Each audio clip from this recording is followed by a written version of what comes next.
Greetings and salutations, family. It's your auntie Emmy at Emmy Reviews. This is gonna be my review and recap of Chasing Dallas, season 5, episode 8. It's called Hip Hop is Black. We doing this guerrilla style because I'm having technical issues with my computer, so this is how we're doing this today. Please forgive my hair. I feel like it's on some old other stuff. So let's just jump into all of these shenanigans, shall we? I'm ready. Are you? Okay, let's get into it. Hey, yo, Ebony. They might get mad at you for this one, mama.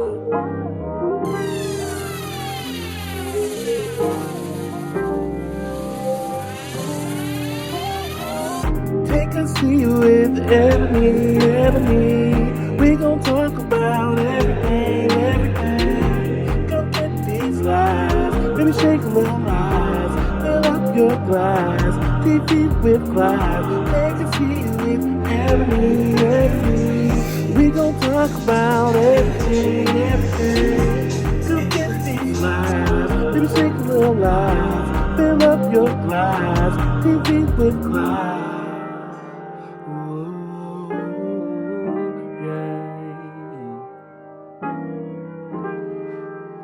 Fill up your glass. Maybe shake a little. Okay, so we start with Robert arriving at the Airbnb in Oklahoma, and he said he's handing out rooms. He's been given the room assignments because they knew he was going to get there first, and so he's handing out room assignments. He, of course, has commandeered the main bedroom for himself. The next to arrive is Marquise, and he is down in the basement with a bunk bed and an Astro. Apparently he's sharing a room with, I don't know who decided that was appropriate, but that's what it is. And then JC and Tedley arrive, and Tedley's dog, who's cute, but who invited Milo to this situation? If you know, you know. So we then, JC has the stank face because there's this rumor going around that Marquise did some work for JC for this event, and he was not paid. There was no invoice given in, nor received, or there was no accounts receivable. There was no none of that. So apparently he's upset that the rumor is going around that work was done and work was not paid for. So they get into but Tedley is like, "Are you gonna be okay?" He was like, "I don't really give a damn."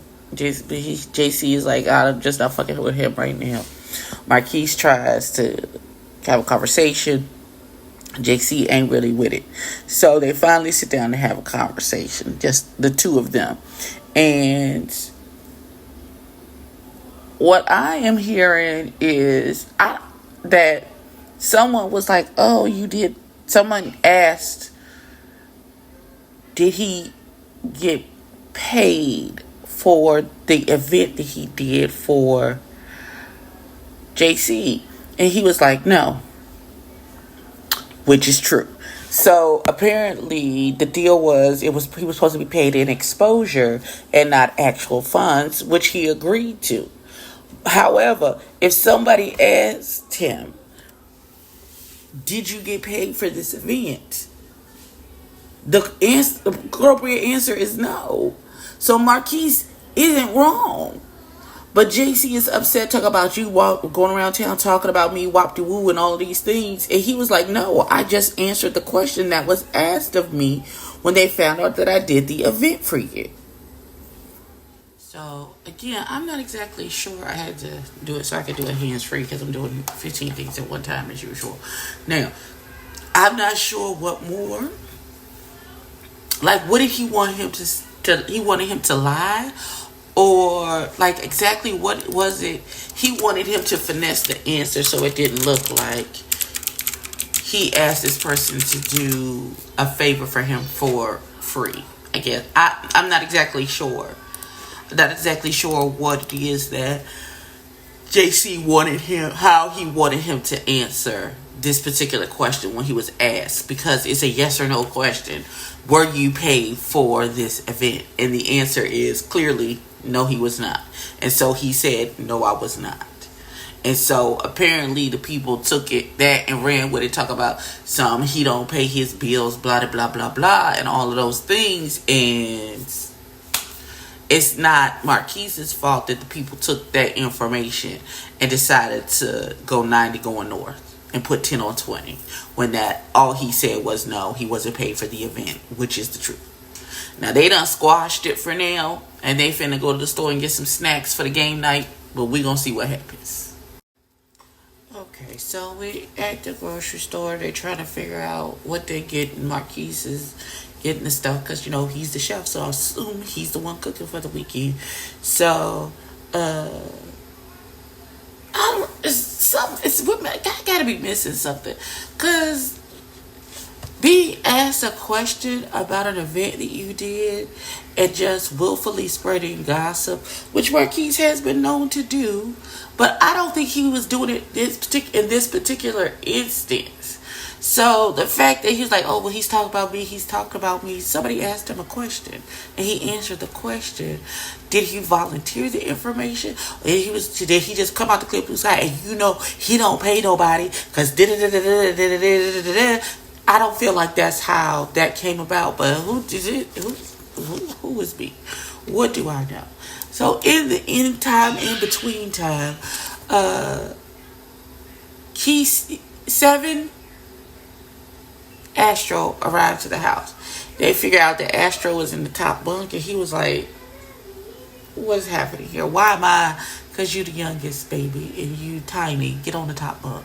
And then 7 is like, well, this is my room and my room alone because 7 ain't here and don't nobody ask me where he at.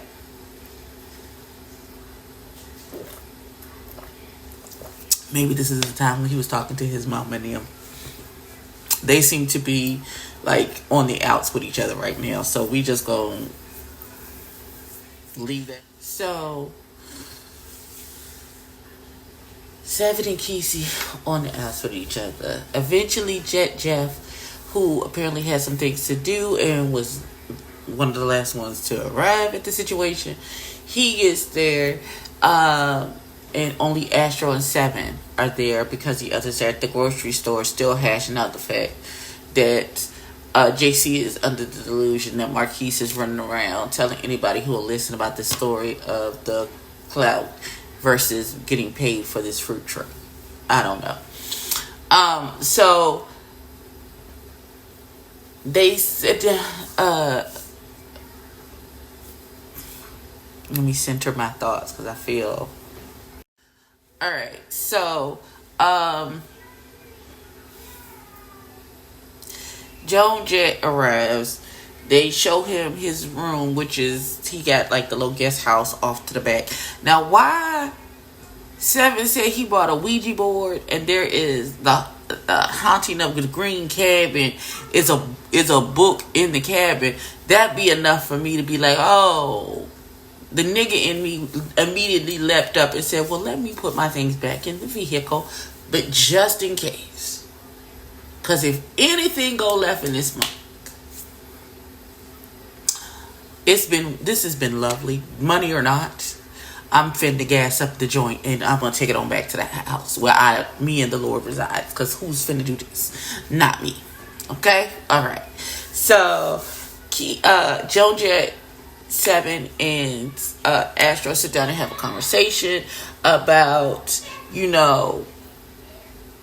at this point, I don't even think it's about the apology. It's taking accountability for the fact that we're friends and I felt like you came for me and you hurt my feelings. And I need you to see, and I need you to understand what that is and why I feel that way and what you said to make me feel that way. And Astro still says he feels the same way, so I can apologize, but I still feel the same way that I did. That's fine.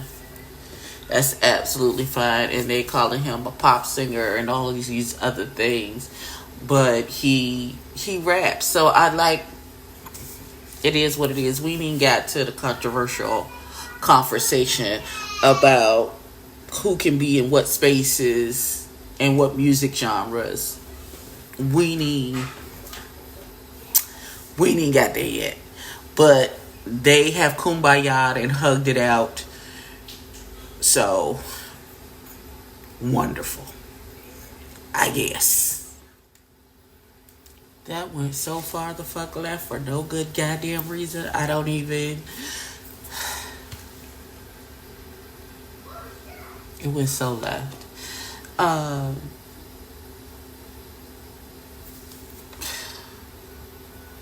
So first Kesey makes the announcement that him and Seven makes the announcement that he and Kesey are no longer together.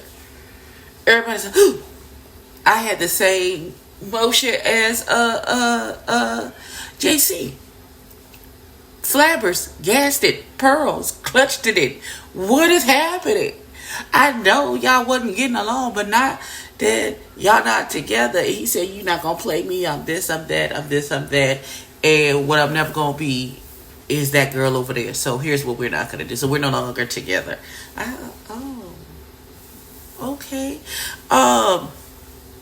Then they get back into the conversation, and again, what Jeff is saying is his feelings were hurt because when that statement that baby made about him needing to step up his bars came from somebody he considers a friend and somebody he takes their opinion seriously. And it felt like a personal dig at me and my craft. It did not feel like constructive criticism. So my feelings are hurt, and I just need you to acknowledge that you hurt my feelings.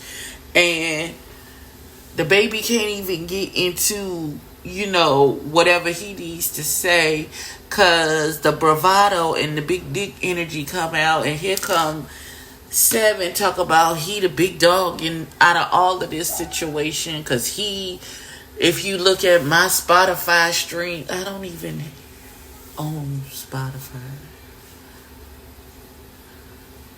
What is that supposed to mean to me? And talk about my monthly listeners as opposed to blah blah blah. So you're big in this space. Jeff is big on iTunes because he's charted on several occasions on the iTunes. So it's apples and oranges. It feels like you big here and I'm big here. So y'all seem even to me. That's just me. Now, Jeff said it's a competitive sport. Everybody's supposed to think they're the best at what they do. And I have been saying the same thing this entire time. If you don't think you're the best, why are you doing this? Now, Seven is yelling at Jeff, and Jeff is trying to get his point across as you can big yourself up without being disrespectful and disregarding me and my craft. Is how I took it. Seven is like, nigga, you a guest in this space and hip hop is black and blah blah blah blah blah. However, and he's like, well, hip hop was started by black people. Let's take a little history lesson. Hip hop was started back in Brooklyn in the 1970s by black and Latinx artists. It is not just a black art form. It's Latin people was there at the beginning too. I don't understand. I don't understand and how you want to be this historian, this rap, you the big dog, and you know everything about the genre and blah blah blah blah, and don't even know. And you can't acknowledge the full history of how this particular genre started. It takes nothing away from black people and their contributions in starting this art form, but you also cannot leave out the people who was in the trenches with you, who was shooting in the gym back in the 70s with you, but our Latinx brothers who also contributed to starting this particular genre and trying to push Jet Jeff out like his contributions don't mean nothing is rude and disrespectful. It just is what it is. Okay, so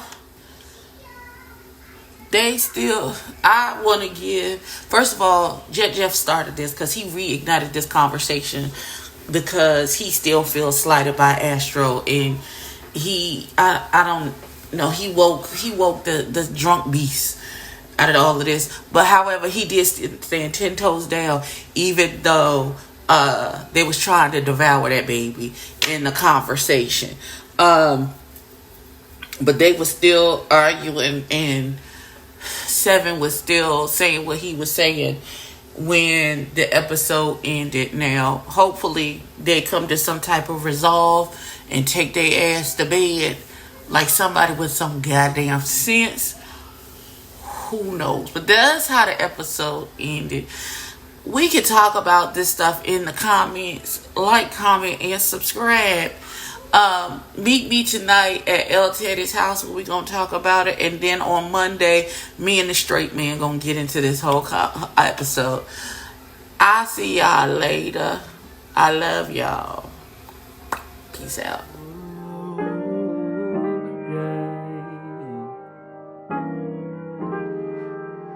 Fill up your glass.